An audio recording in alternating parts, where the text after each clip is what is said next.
Today we have the pleasure in listening to Dr. Rashmi's research on contextualizing inclusive education at a rural government school in northern India through multiple perspectives of students, parents, and teachers. So for today's session, I would request Professor Richard Roser to chair. Over to you, sir. Thank you very much, Rajesh, and welcome to everybody. It's good to see we have about 30 people attending at the moment. So good evening to my colleagues in India, good afternoon to my friends in Europe, and I suppose to Rashmi, perhaps I should say bon après-midi, as she's there in, I believe, in French-speaking Switzerland. Yes, bon après-midi. Bon après-midi. Bienvenue. Dr. Rashmi is going to be speaking to us this afternoon, and many of you are regulars at this forum. So just to remind you of a few things, Dr. Rashmi will speak for about 30 minutes or so, 35 minutes, after which there will be an opportunity to ask questions. So can I respectfully request that everybody mutes their microphones through Rashmi's presentation to be polite to her, and I know that she's presentation that she will wish to share with us as well, and presumably Rajesh has arranged for the screen to be shared. Okay, so I've known Rashmi for a little while. I know her through her PhD studies, which she did in Australia and wrote an excellent thesis. I also know that recently she presented a paper at the European Conference on Educational Research, which is the largest education research conference in Europe, which was held this year at the University of Glasgow. So welcome, Rashmi. I think that's enough introduction from me, and I'll hand over to you and enjoy listening to what you have to say to us. Thank you very much. Thank you, Professor Rose. So I'm going to start sharing the screen with you.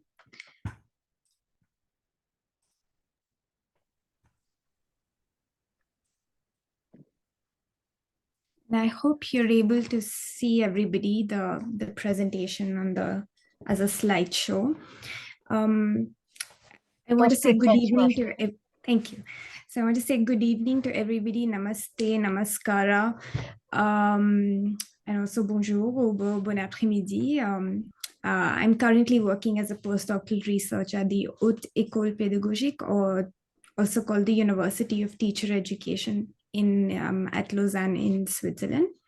And I want to thank you for your presence. And I also want to acknowledge Dr. Rajesh Ramachandran and Professor Richard Rose for organizing this seminar and for inviting me to be a part of the network. And I appreciate the opportunity to share this research study with you all.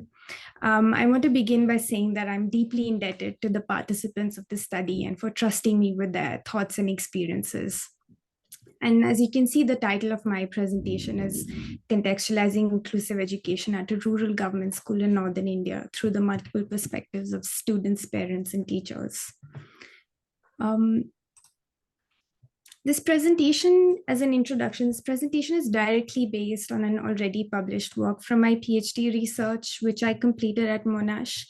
And you have the link to the article there if you want to have a look at it whenever you have more time. You're most welcome to do that. So just to give an introduction that this is based on an already published work. This is a brief overview of what I'm going to be talking about today with you, and I will actually commence with responding to certain questions, such as why is it important to look to rural schools of the global south, and the need to consider multiple perspectives to study inclusive education. I will then consider the conundrum of defining inclusive education and then present the theoretical framework that I relied on. Following which I will consider the research questions that guided the inquiry and the methodology as well.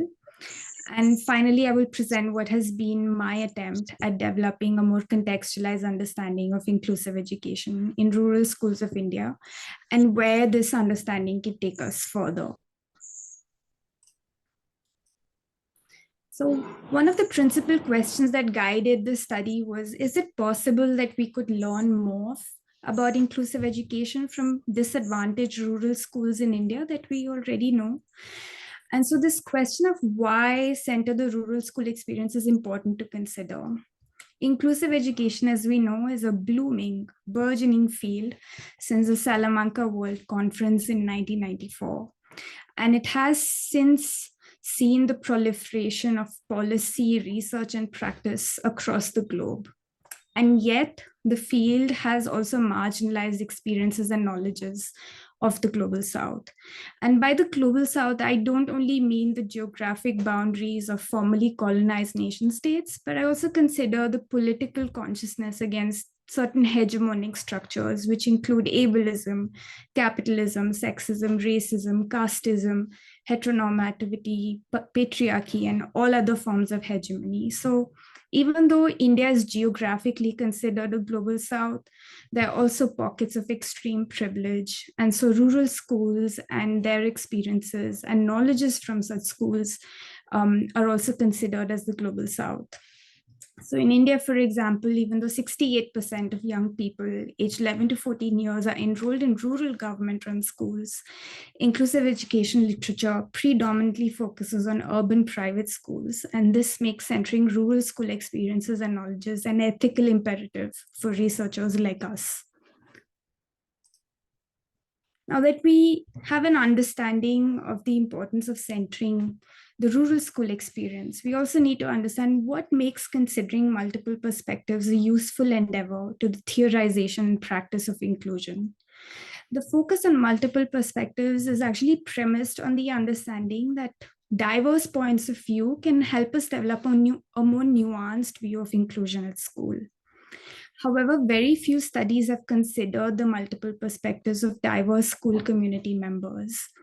And this needs to be tackled because research tells us that students, parents, and teachers can hold both shared and opposing views about school and schooling. And these views are, in fact, influence young people's school experiences on a daily basis. So lastly, when we consider diverse marginalized views and experiences, we can hopefully develop more meaningful solutions to very tough problems that we face in the field. However, the question of how to define or conceptualize inclusive education is a persistent concern. You ask any inclusion ed researcher what they mean by inclusive education, and you'll probably get different takes on it. What we, however, do agree on is that it's an international movement. It's a very important movement. And this movement has been supported and driven by international developmental agencies. Now, this is where the problem also arises because scholars often from the Global South, many of them have been describing inclusive education as a new colonial project, which has been undertaken by international developmental agencies and countries of the Global North by pushing Northern ideals and policies on the Global South without paying sufficient attention to the contextual realities on the ground. And more importantly, some scholars have called inclusive education a fluid concept, something that changes in its meaning and form from context to context because it is intimately shaped by historical, sociocultural, economic, and political factors. So the question you might be wondering at this point is, well, how do we conceptualize inclusive education? And one possible way I propose, and many scholars also propose, is that we can consider inclusive education as an amalgamation of two theoretical perspectives. One is intersectionality and the other is the capability approach as a unified theoretical framework. And as can be seen in the bottom half of the figure on the left-hand side of the screen for you, the capability approach by Amartya Sen and Martha Nussbaum offers a possible common ground to define and examine inclusive education. And the purpose here of inclusion then is considered as the equality in the development of valued capabilities of all learners within specific socioeconomic and cultural contexts. And so capabilities are not simply skills and subjects that are taught at school, but they are also the opportunities and freedoms to learn. However, the development of capabilities that are valued depend on the interplay of various conversion factors or the elements that help convert existing resources into valued outcomes or functionings. And so conversion factors may be personal, like a learner's interests and abilities and motivation.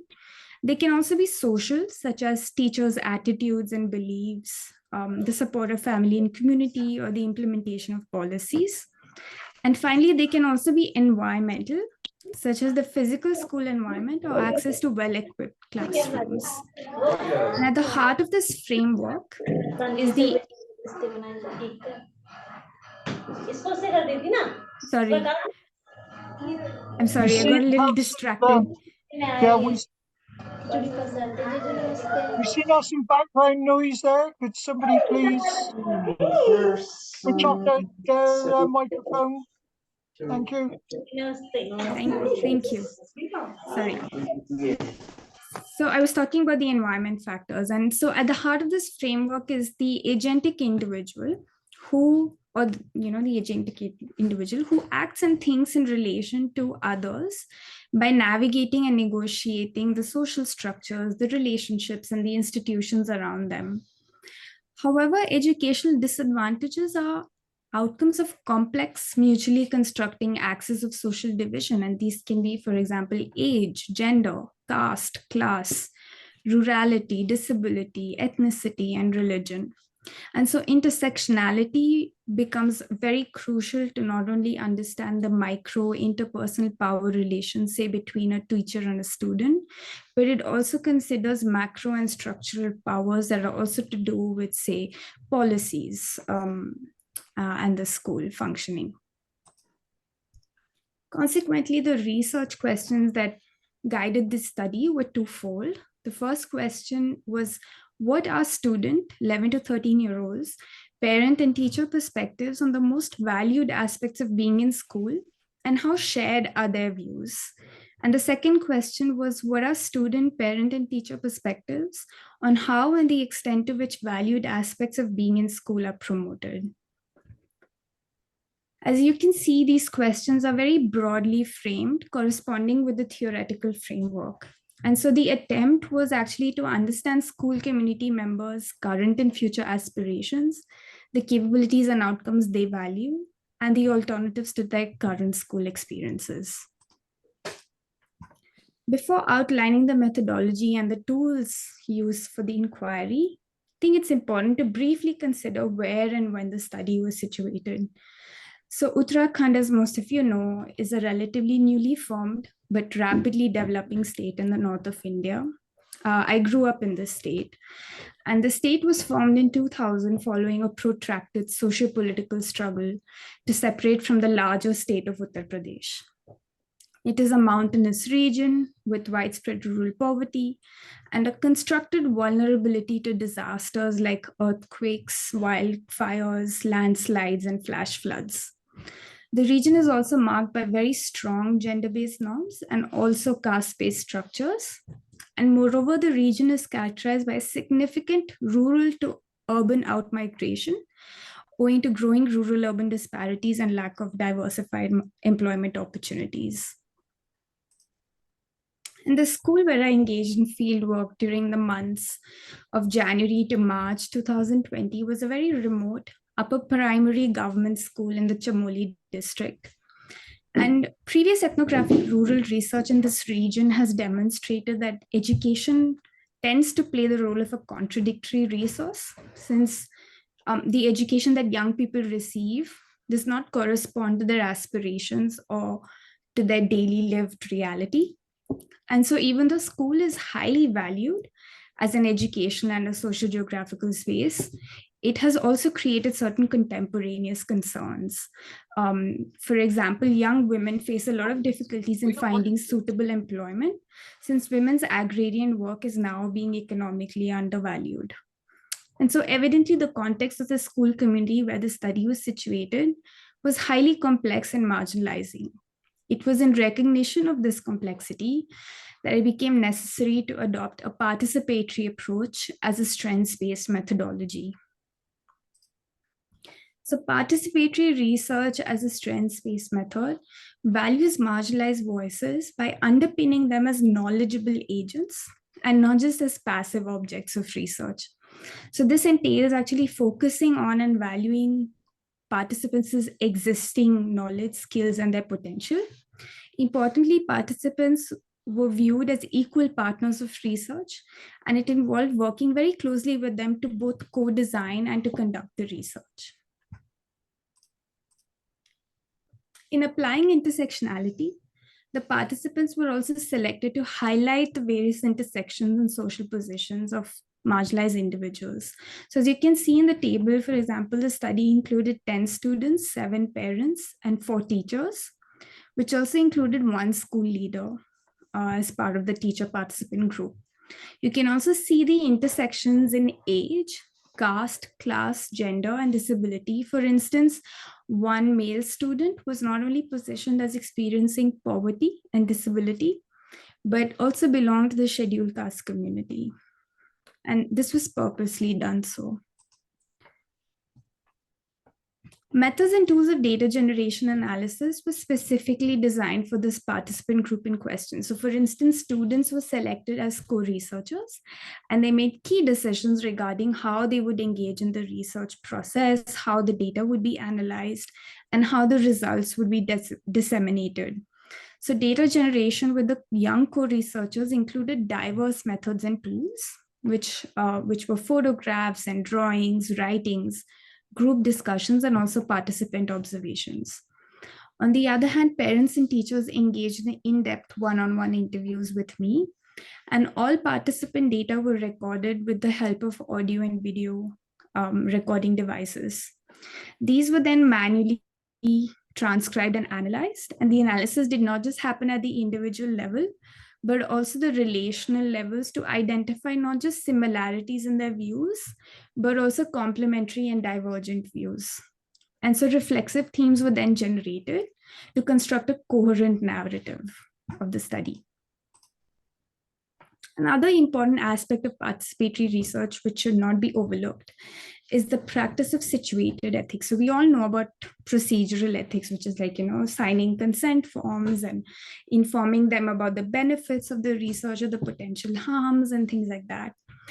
But situated ethics is also very important. This is because engaging in participatory research commands an ethical sensibility on the part of researchers. So consequently, I engaged in the practice of 3 main principles of situated ethics, which were critical reflexivity. And in this, I closely examined my own positionality in terms of my privilege, my vulnerability, and also the power differences, not only with the participants, but also between the participants.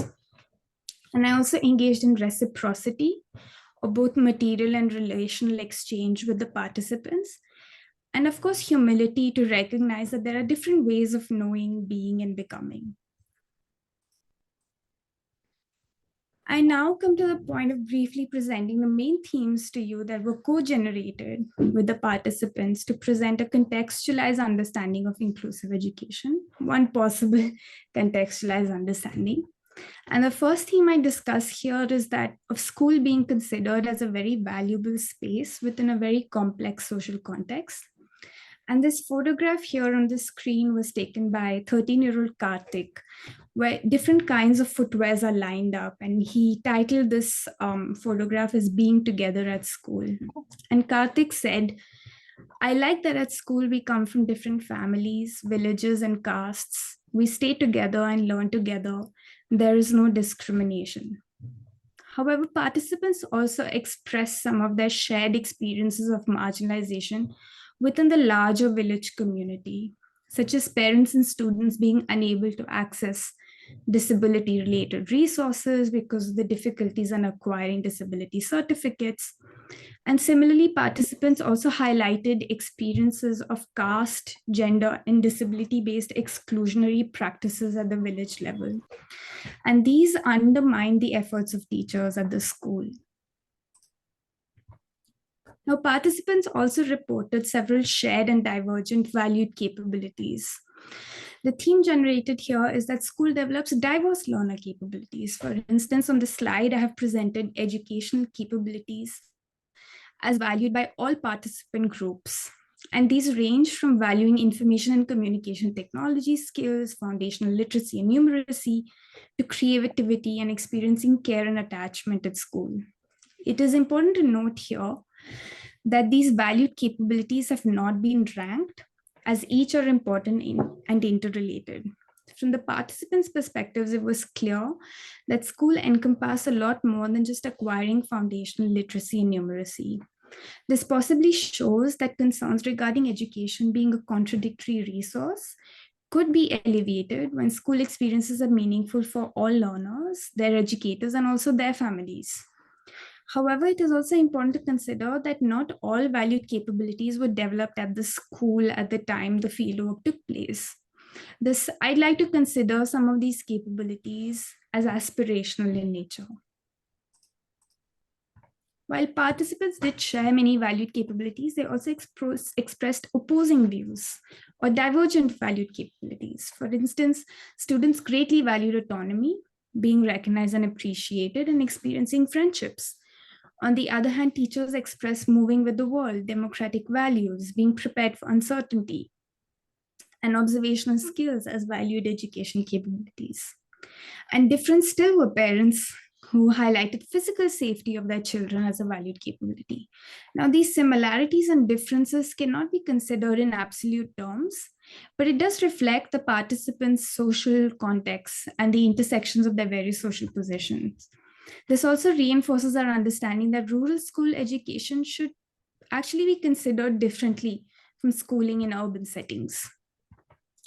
In terms of valued outcomes of functioning, similar to the previous theme of valued capabilities, we see that all participant groups shared certain functionings they valued. These were gainful employment, access to higher education, and attaining upward socioeconomic mobility. However, we also understand that school cannot possibly ensure the fulfillment of these valued capabilities. And this common focus on the instrumental value of instrumental value of education can be attributed to two intersecting factors, which were the contextual realities of rurality, remoteness, and poverty, and the influence of neoliberal ideas of individualism, not just in the Indian society as a whole, but within the school system as well. And as was observed with valued capabilities, participant groups also reported divergent outcomes. For students, the focus was on the fulfillment of their aspirations. However, for teachers and parents as adults and those having experienced education as a contradictory resource, they focused rather on what can be viewed as more realistically achievable outcomes within the socioeconomic conditions they experienced. So while for teachers, this was to do with aspects of transformation as common benefits for all community members, for parents, and particularly mothers, this was to do with income generation and avoidance of early marriage. In this sense, achieving valued outcomes actually depends on factors beyond the school system. And so perhaps focusing on the processes of capability development would be more pertinent, as is also espoused by various theorists and researchers. Another significant theme generated from the participants' narratives was that teachers are actually disruptors of the status quo, and that teaching and learning happens to promote social justice. And in this sense, teachers were viewed as the most important conversion factor for learners and their communities. So for instance, Surya, an 11-year-old, who tells us with the help of his drawing that my father is telling me not to go to school because it is raining, but I'm going because I really like learning and being with my teachers. I love learning poems and songs in Hindi and then acting them out with my friends. This is very significant, that viewing teachers as the most important conversion factor, particularly in the context of existing literature from India, which predominantly highlights shortcomings of teachers and teaching in terms of their attitudes and beliefs and knowledge and skills.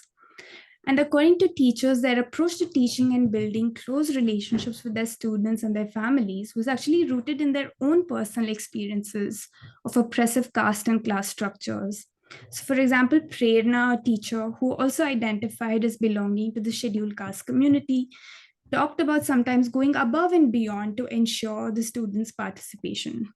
And teachers also talked about finding allyship among each other to combat discriminatory caste and gender-based beliefs within the village. And so the role of teachers actually goes beyond teaching the centrally designed curriculum. Yet all participants also talked about a preoccupation with trying to improve their school conditions for enhanced teaching and learning. And this preoccupation was actually reflected as an intergenerational intent or a mission to save government schools in the mountain communities. Now, the state of Uttarakhand has seen more than 700 schools closed down in 2018 alone. And these school closures continue to take place. And school closures are especially detrimental to marginalized learners. In this sense, saving government schools has actually become a greater mission for school leaders and teachers, in which they have been attempting to attract families to government schools and turning them away from the so-called glitter of burgeoning private schools. For instance, Geeta, a parent, said, "The government doesn't bother with how our children learn here. I want my children to learn English, have good classrooms with a library, a computer lab, a science lab. And for these reasons, I have decided to move my children to a private school in the town." Now, this goes to show that even though government schools are more accessible and do perform well, they're predominantly under-resourced and have poor learning and teaching conditions. And these narratives also point to the growing influence of neoliberalism in the educational space of India and its far-reaching consequences, which have been undermining public education and teachers and communities' agency. It is in light of these co-generated rich narratives and interpretations that I conclude with looking at what we know so far from these shared and divergent narratives. Now, we know that inclusion is about ensuring meaningful teaching and learning experiences for all children, but more particularly for those marginalized. In the sense, meaningful school experience can actually be understood as the development of valued capabilities. But valued capabilities, or those highly valued aspects of being in school, can in fact be contested and highly context dependent, as we saw. So for example, students, parents, and teachers do have shared valued capabilities, but they also differ in their views. And in this regard, teachers were widely recognized, and I think almost unanimously recognized, as the most important enabling factor towards developing some of those valued capabilities. And so teaching and learning conditions actually ultimately determine the creation of inclusive and equitable learning opportunities. So now that we know this, where do we go from here? And as I mentioned earlier, it would be absolutely pertinent to focus on the processes of capability development and not so much on measuring learning outcomes that we're now doing, the sort of mass high stake testing that takes place in schools to understand what children are learning at school is probably not ideal. We need to focus more on those processes of how those opportunities and freedoms to learn are given to students and how they are utilized. And this can be done by actually building on teachers' existing strengths and by creating opportunities for them to engage in reflexivity, to develop their own meaningful ways of engaging with their students and their families. And I believe teachers are experts, and they know the difficulties on the ground, but they can also come up with very contextual solutions. And in terms of research, it continues to be vital for us to engage with marginalized communities, particularly rural and remote communities, to value their multiple, but also sometimes opposing voices. And so we need to continue to listen to marginalized voices to build more plural possibilities of inclusive education across different contexts, and including those that are traditionally looked at as being too challenging or too resource poor or too difficult to reach. So yeah, I think I've finished like almost 3 minutes in advance. But thank you so much. And I'd definitely like to keep in touch. You can always connect with me through email or on Twitter, which is now known as X, or even through my personal website. And I look forward to learning more from you and hearing you. And if you do have questions, I'd be very glad to take them. And I also have references that I have used for this presentation. If you'd be interested, I can always share the references with you. So thank you. I'm going to stop sharing the screen now with you. Okay, merci beaucoup. Thank you. Merci. Okay, colleagues, I think you will all agree that we've had a wonderful presentation today from Rashmi. As is usual, we have an opportunity now for some discussion, which I will chair. So maybe I could just open with an observation here, and that is how good it is to see somebody doing research which recognizes that inclusion is such a multifaceted issue, and how different interpretations, even within a single community, impact on what we believe we're all striving to achieve, which is equity in education. So I thought that was a very important point right at the beginning of your presentation. So thank you very much for clarifying that for us. I can see various people coming in. So do we have anybody who would like to start us off with a question for Rashmi, please? Please don't be shy.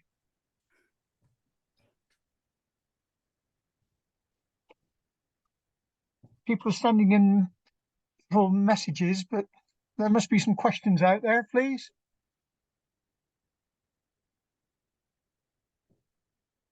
It's done them all into silence, Rashmi. Somebody must have something to ask.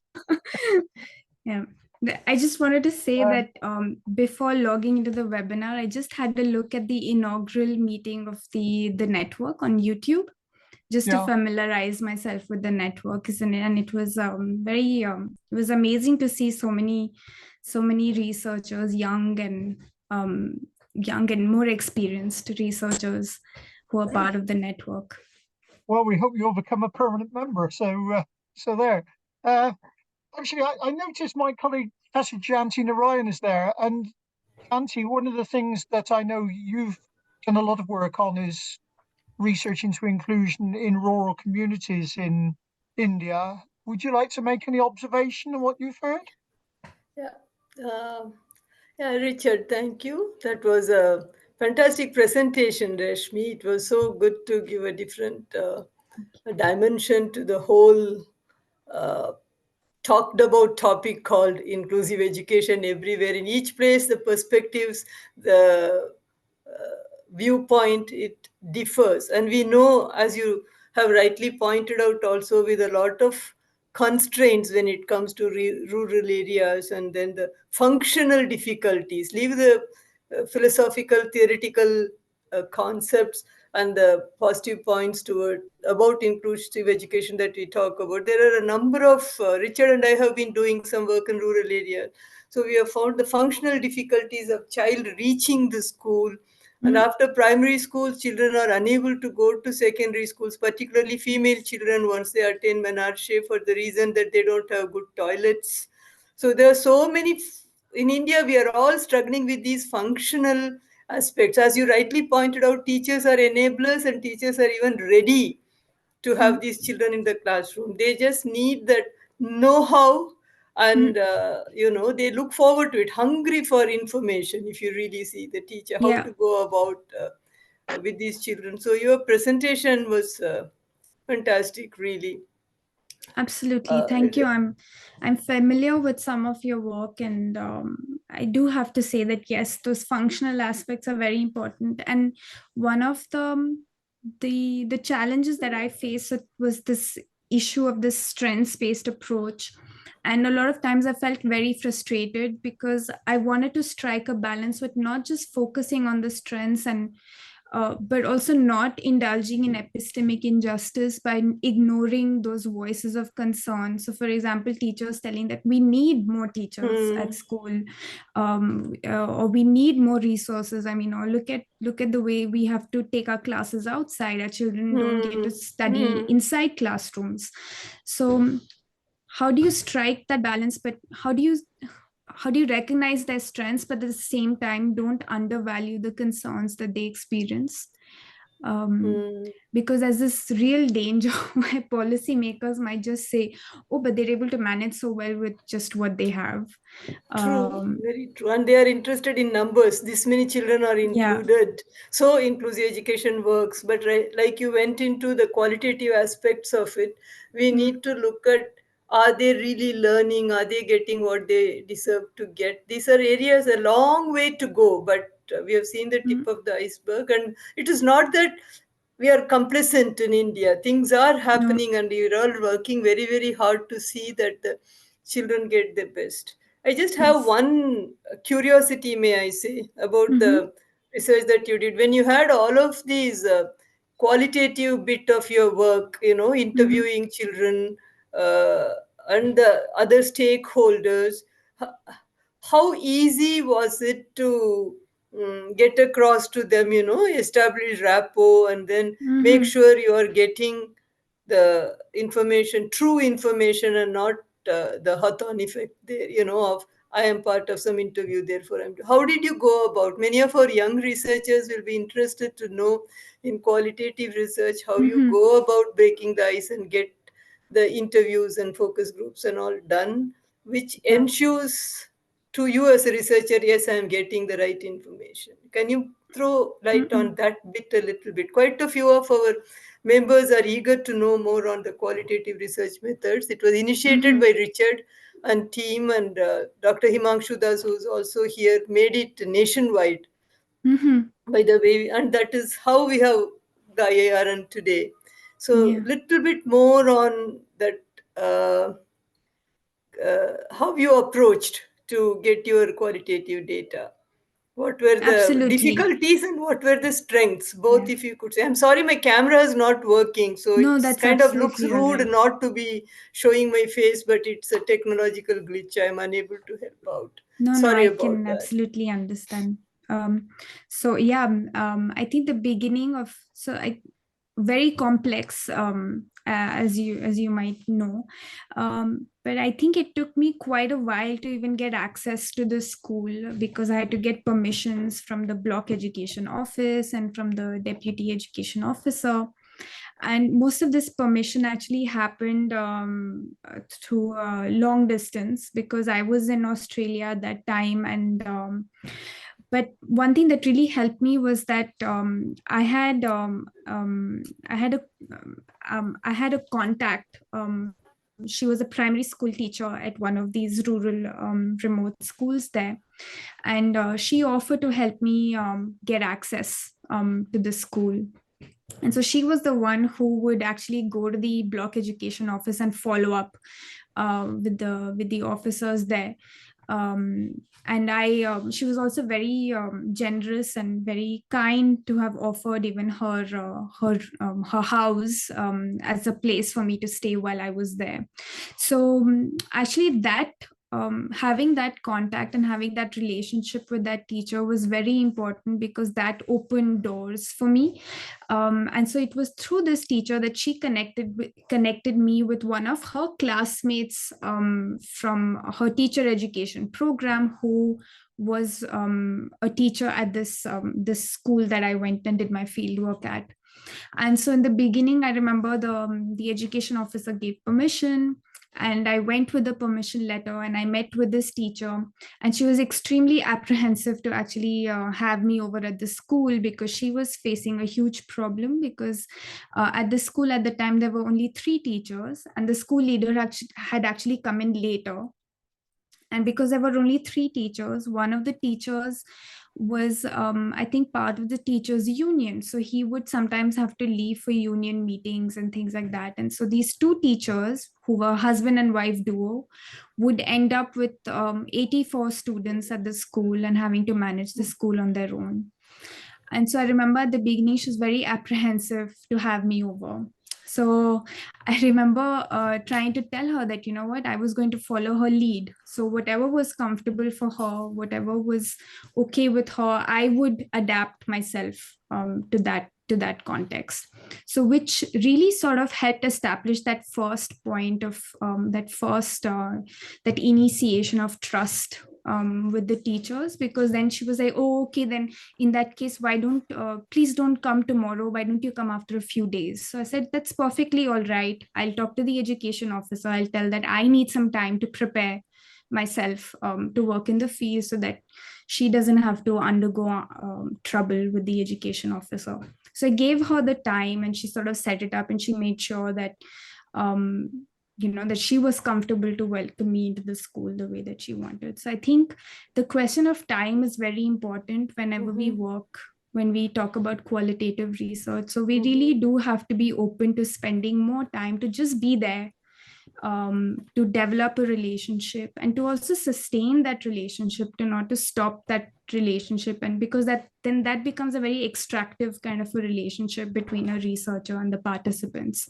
So for example, even after my fieldwork was over, I continued to keep in touch in whatever way I could with the teachers of the school. And in fact, I have a call scheduled with one of the teachers tomorrow. So we've been trying to sort of keep in touch. And with the children, I have to say that they were extremely welcoming, and no qualms about having me over with them. And I sort of became a part of their school. And I also offered to offer my services as a teacher to them, so as a volunteer teacher, which also helped again. So the teachers were extremely relieved that, okay, we have like another extra pair of hands here to help us around with the kids. And so that as well. And with the children, I have to say that I spent a lot of time with them. So for example, I didn't show those sort of very fine aspects of my methodology, because I didn't have the time to do that. But with the children, for example, I organized almost 9 workshops with them over several weeks. And so I would meet them every day. So even when I was not so-called collecting data, I would still go into the school and continue to have interactions with the students and the teachers. The other thing that helped was that I would carpool with the teachers. So I would travel with them to the school and then travel back with them. And so just sort of immersing yourself in the context. Very nice. So we kind of made it semi-formal so that there wasn't a feeling of there is something formal happening. Yeah, but at the same time, you also have to, I was also very open about my own role, what I was there for and what I was doing. Of course, ethics of your work. Yeah, absolutely. Thank you so much. This really gives a good, clear picture for the prospective researchers also, what you have described in a big way. Thank you so much. Thank you. It was an excellent presentation. Thank you. Thank you. Over to you, Richard. Professor, I think you are muted. Richard, you are muted. Sorry, very amateur. Would somebody else like to join in the conversation at the moment? Yes, I think Dr. Ratika Malkani has her hand up. Yeah. Over to you.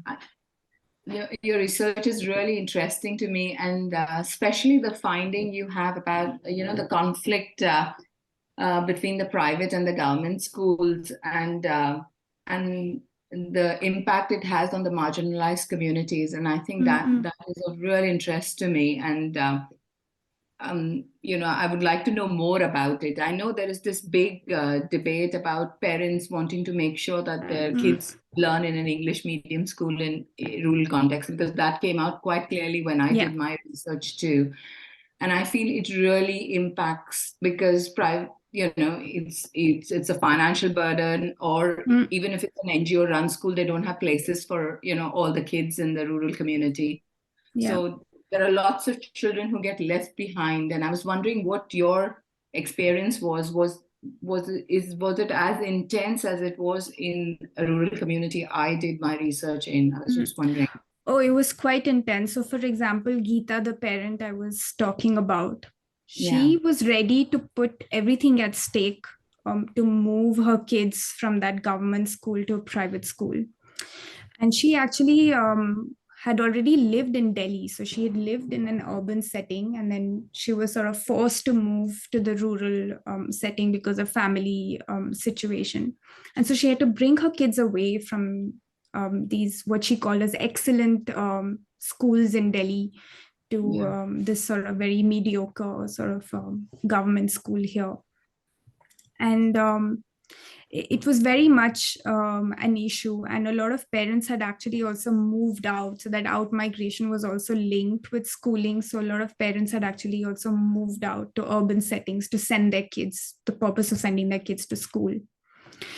But at the same time, I have to say that that distance between the private school, the town, and this village was quite big. So not all parents could actually afford to send their kids to private school. And most of these private schools are actually private low-fee schools. So in terms of quality, I'm not at all sure what sort of quality, whether they would get better quality education there or not. Yeah, I agree with that, because there are lots of private schools which are not up to the standard at all. In fact, government schools do much better. But it's just this, this feeling of going to a school where the child might learn English or whatever is the priority. Absolutely. And I think the teachers were very aware of this. So even the teachers, for example, the teachers would say, but in our school, for example, we teach English as a third language, even though we ourselves don't know English very well. So the teachers would say that we are sometimes forced to do things that we ourselves are not trained in. And then they expect certain results from us that we're not able to give. But how is that possible? So they were talking about, for example, say that we need to put pressure on the block education office to send us to appoint an English teacher for our school, because kids want to learn English and it's important. And so this idea of learning English and this idea of having success and that about social mobility was very much a focus at the school and among the community. Good. Yes, I'm very. As I was listening, I could hear some parallels between your research and Dr. Malkani's research, which incidentally was constructed in Maharashtra state in a rural community. So anybody else with any questions or observations, please? Please don't be shy. This is a very friendly forum. I saw that in the chat, someone has put something about sample size and details. Please, I think it's Dr. Karupaswamy Emmanuel. Right, are you there?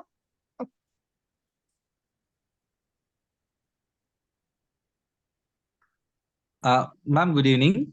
Good evening. Ma'am, nice your presentations and your research is very impressive for in the rural school areas. But the detail of I heard about you discuss about the Jayanti ma'am, that I got it the points and all those things.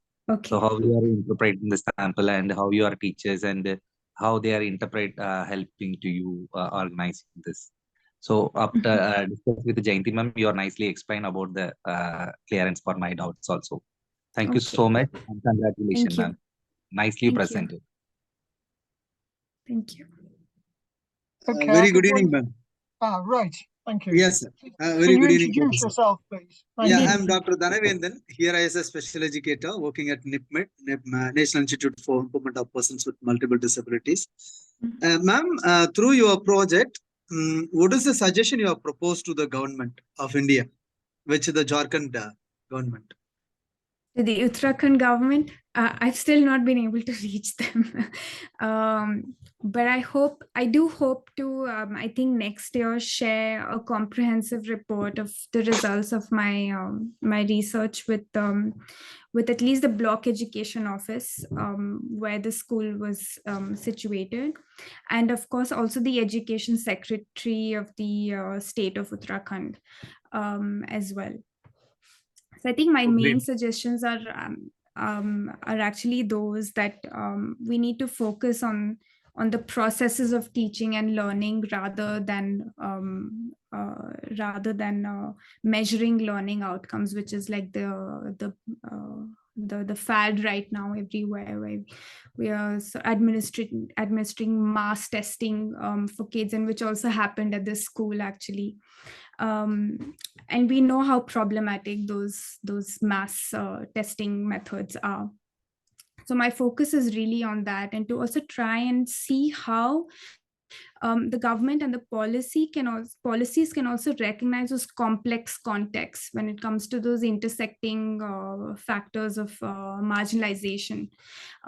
Is there a possibility to sort of bring that in? And I know that, for example, the RTE Act lays the foundation for that, but I think we need to go beyond that and to try and see how we can more concretely help that. I also want to give a suggestion regarding the aspect of accessing disability certificates, which I think was very problematic over here. And I think it's also very problematic, just the way that assessments are done for children. So for example, at this school, the families did not have access to assessment centers. So for example, if one of the families had to go to an assessment center, they had to go to a place called Gochar, which was like 5 hours away by road. And most parents at the school were daily wage laborers, so they could not leave their jobs to actually spend the whole day to go to that assessment center there, get assessment done. And sometimes psychologists would not be available at the assessment center, so then they would be sent to another place which is like another 6 hours away, or they would have to go all the way to Dehradun, which is like some 12 hours away. So how do we sort of a big question mark related to this disability certificate, where we know that disability certificates are extremely essential for these families to access resources and access help and access services. So I think I will be formulating some suggestion along those lines as well. Good. Great, Thank madam. you. Great. Thank you so much. Thank you. I think you've actually highlighted an important point there, Rashmi, that all of this research is very important, but we need to actually try to take it a stage further to inform people so that we actually get some impact, which is why dissemination at lots of different levels is so important. Yeah. Job there. Did I see Dr. Dubey with her hand up? Yeah. Hi. Okay. Good evening, Richard and everyone. Hi, Rashmi. Excellent presentation, and it was really nice to see, as Jayanti ma'am said, a different aspect of inclusion being talked about. I'm sorry if I missed some part of the presentation, but I would just like to know what was the profile of the children with special needs. I know you've looked at inclusion from different perspectives, but I saw somewhere learning difficulties. Were there any other kind of difficulties there? Okay. So even learning difficulties, I put learning difficulties because I think the children and the parents themselves identified them as having learning difficulties, but what kind of learning difficulties, we didn't really know, and they hadn't undergone assessment or anything to be officially or formally recognized as experiencing disability.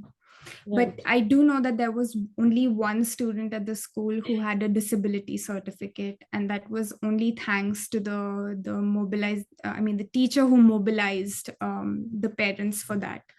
And I think the parents were also sort of keen on getting that certificate done, because they were able to get very significant, for them, very significant financial aid thanks to that disability certificate.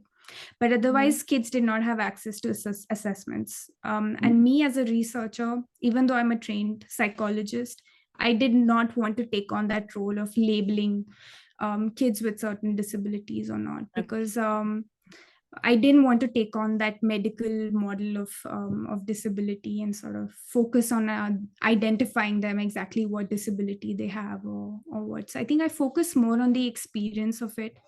And certain obstacles that they faced in their everyday experience at school. Right. So all kids from this village would come, right? Okay. You know. Okay. Yeah. So I'm assuming no special kind of help would be provided, as it is there was a shortage of teachers, right? So these children who have difficulties might be even more. That's, the double impact of poverty and having difficulties, as they say. Absolutely. So I think that's what the whole that complexity of marginalization. But I think what we did try to do, and unfortunately COVID happened right at that time, and for all of us COVID was horrible. And what happened there was that I tried to sort of connect the school and the school's teachers with an NGO in Dehradun, who did a lot of teacher training programs related to special education and things like that. So I don't know if you'd be aware, this organization called Latika Roy Foundation in Dehradun, and I sort of put in touch with them, and I tried to organize the teachers to come over to the foundation and to try and maybe experience some kind of training or have a sort of sustained relationship with this organization, so that they could teachers could actually pose very practical questions. For example, one of the teachers said, okay, so I have a student that I know has visual problems, and I need to understand how I can make classes accessible for this child. So we were able to sort of put her in touch with with a blind school in Dehradun, Sharp Memorial, and with Sharp Memorial, they were able to sort of give them practical suggestions, like, how do you, for example, the blackboards are not really blackboards. How do you sort of make that contrast? How big should you write the letters? Where should the student be seated? Can we organize some assessments for these kids? We started doing that, and then it sort of came down because of COVID. And one of the teachers, they lost their family members to COVID at that point in time. So that effort sort of fizzled out, because I couldn't really sort of push them to do this while they were experiencing loss. Right, but excellent work. Thank you so much. That clarifies my question. Thanks. Thank you, Julia. I think we're at a point now, we normally say an hour for these meetings, and we're just about there with the hour. So I'd just like to, before I hand back to Rajesh, just to conclude by saying a big thank you to Dr. Rashmi for what I thought was an excellent presentation. Thank you to everybody who's participated today. And I know some of you will have had questions you didn't feel you could answer, perhaps in an open forum.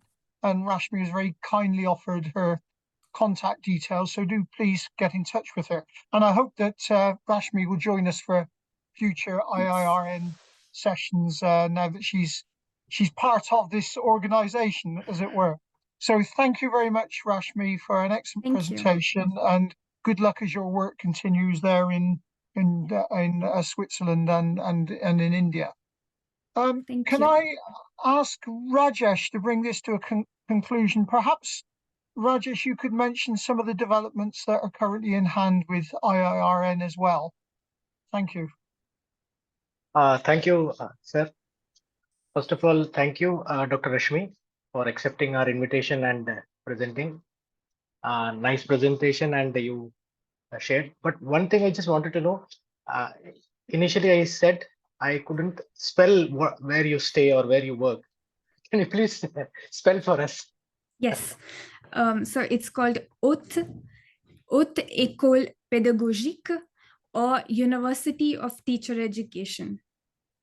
That's why I told that I am slipping that word and just saying Switzerland. You can even call it, we said HOP or like HEP. They call it the HOP over here.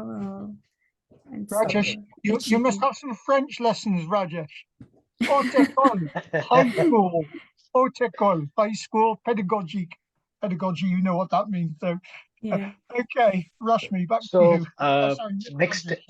Next month, we are again meeting on 24th November, that is Friday, last Friday, and we'll be having a session from Jubilee. And already we are in touch with the professor. Recently, we had meetings with a few committee members with regard to the conference that is scheduled in the year 2024, which probably is supposed to happen at Chennai. and the member secretary, Dr. Himanshu Das sir, Professor Richard sir, Jayanti madam, Anamika ji, Sulata, Dr. Sulata, and other members are working on that. And soon we'll be sharing the first flyer for that. Most probably it is in the month of September 2024. So that is what the development is. And we'll keep you updated through WhatsApp group. I'm seeing few members like Dr. Divya. I have Dr. Farida Raj is also here, and some of the members are there. So if you would like to be a part of our WhatsApp group, please message to me on 988-471-8969. So I'll make sure that you join the WhatsApp group and gets the update information about the IIRN activities. So that's it from me. Have a good time. Take care of your health. Thank you, everybody. Wish you all a very happy Deepavali. Thank you, Rajesh. Thank you, everybody. And look Thank forward you. to seeing you next month. Okay. Bye.